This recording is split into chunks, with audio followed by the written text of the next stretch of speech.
नहमदुहु व नसल्ली अला रसूलिहिल करीम। एक सवाल हमारे पास मक्का शरीफ से आया है और मदीना मुनव्वरा से भी सवालात आए हैं कि हमारे अहले सुन्नत के जो लोग हैं और अहनाफ हनफी हैं, तो ये वहाँ जाकर रफ़ा यदैन करते हैं बतौर अमर मजबूरी के, क्योंकि वहाँ कैमरों के ज़रिए इनको वाच किया जा रहा होता है। चूँकि वहाँ पर गैर मुक़ल्लिदीन वाबी अहले हदीस इनकी हुकूमत है, तो फिर इनको सज़ा देते हैं। तो मुफ्ती हमसे पूछा है मुफ्ती साहब, क्या हम वहाँ रफ़ा यदैन कर सकते हैं? नहीं।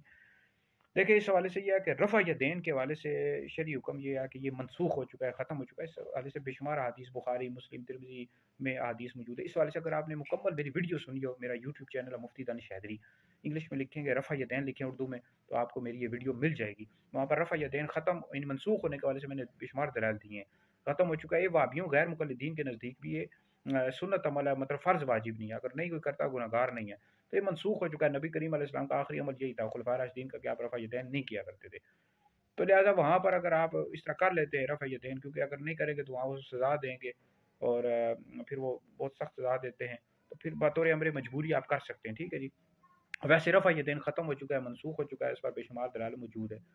तो इस हवाले से अगर आपने तफसीली मेरी वीडियो सुनी हो, मुफ्ती दानिश हाज़री यूट्यूब चैनल पर सुन लें, तो वहाँ पर रफ़ा यदैन लिखेंगे तो मेरी वीडियो आ जाएगी, तो आपको तफसील के साथ मालूमात मिल जाएगी।